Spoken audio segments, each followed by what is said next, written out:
Praise the Lord. கர்த்தரும் இரட்சகருமாகிய இயேசு கிறிஸ்துவின் இனிய நாமத்தினாலே உங்கள் அனைவருக்கும் என் அன்பின் வாழ்த்துக்கள். இந்த நல்ல நாளை காண செய்த தேவனுக்கு ஸ்தோத்திரம் உண்டாவதாக. கர்த்தருடைய கிருபை உங்கள் அனைவரையும் சூழ்ந்து கொள்வதாக. 1 சாமுவேலின் புஸ்தகம் 15வது அதிகாரம் 32வது வசனம். பின்பு சாமுவேல், அமலேக்கின் ராஜாவாகிய ஆகாகை என்னிடத்தில் கொண்டு வாருங்கள் என்றார். ஆகாக் சந்தோஷமாய் அவனிடத்தில் வந்து, மரணத்தின் கசப்பு அற்றுப்போனது நிச்சயம் என்றார். கர்த்தருடைய பரிசுத்த நாமம் மகிமைப்படுவதாக. அமலேக்கை வேரோடு அழிக்க வேண்டும் என்கிற காரியத்தை கர்த்தர் சாமுவேல் மூலமாய் சவுலோடு பேசுகிறார். காரணம், தேவனுக்கு விரோதமாகவே செயல்பட்ட அமலேக். இந்த அமலேக்கியர் தேவ பிள்ளைகளுக்கு கண்ணிகளாய் இருந்தார்கள், முகாந்திரம் இல்லாமல் பகைத்தார்கள். இதெல்லாம் மனதில் வைத்து இஸ்ரவேலின் ராஜாவாக சவுல் தெரிந்தெடுக்கப்பட்ட போது ஆண்டவர் அவங்கிட்ட இந்த காரியத்தை சொல்றார், அமலேக்கை முழுவதுமாய் அழித்து விடு என்று. ஆனால் இந்த சவுல் என்ன செய்கிறான் என்றால், கர்த்தருடைய சொல்லை செய்யும்படி புறப்பட்டவன். அவன் வாழ்க்கையில ஜெயம் விசாலம் வந்தபோது அவனுக்கு சரியென்று தோன்றுகிறதை செய்ய ஆரம்பிக்கிறான். இந்த செயல் கர்த்தருக்கு மிகுந்த மனஸ்தாபத்தை கொடுத்தது. அமலேக்கின் ராஜாவாகிய ஆகாகை அழிக்க வேண்டும் என்று கர்த்தர் சொல்ல அவன் அழிக்காம கூட்டிட்டு வந்துட்டான்.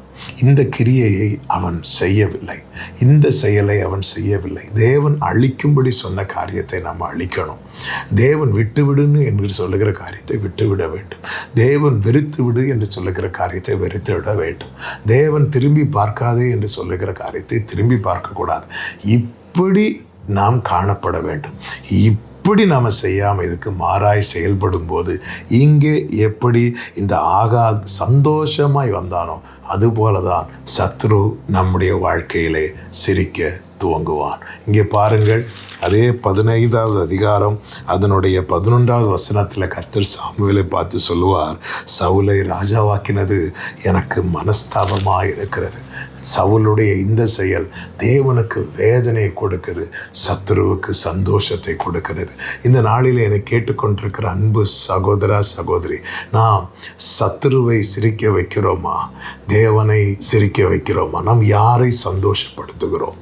தேவனுக்கு மனஸ்தாபத்தை உண்டாக்குகிற செயல் நம்மில் வெளிப்படும் போது ஒன்றை புரிந்து கொள்ளுங்கள், சத்ரு நகைக்கிறார், சத்ரு சிரிக்கிறார். நமக்காக ஜீவனை தந்த தேவனை நாம் வேதனைப்படுத்தி நம் ஜீவனை எடுக்க துடிக்கிற சத்ருவை சந்தோஷப்படுத்துகிறோமா? இப்படியா நம்முடைய செயல் இருக்கிறது? வேண்டாமே. ஆண்டவர் அழித்து விடு என்று சொல்லுகிற காரியத்தை அழித்து விடுங்கள். ஆண்டவர் வேண்டாம் விட்டுவிடு என்று சொல்லுகிற காரியத்தை விட்டு விடுங்கள். பின்னிட்டு பாராதே என்று சொல்லுகிற காரியத்தை பின்னிட்டு பார்க்காதிருங்கள். தேவனை சந்தோஷப்படுத்துங்கள். சத்துரு நம்முடைய வாழ்க்கையில சிரிக்கவே கூடாது. கர்த்தர் அந்த கிருபைகளை தந்து அவருடைய வார்த்தைக்கு உட்பட்டு நம்மை நடத்துவாராக. ஜெபிக்கலாமா? எங்கள் நல்ல தகப்பனே, இரக்கமுள்ள தேவனே, பல நேரங்களில் எங்களுடைய செயல்கள் உம்மை வேதனைப்படுத்தி சத்துருவை சிரிக்க வைத்ததே. எங்களை தயவாய் மன்னிப்பீராக. இனி ஒருபோதும் நாங்கள் அப்பா உமக்கு மனஸ்தாபத்தை கொடுத்து சத்துருவை சிரிக்க வைக்காதபடி எங்கள் நடைகளை உம்முடைய வழிகளிலே ஸ்திரப்படுத்தும். இயேசுவின் நாமத்தில் பிதாவே, ஆமென்.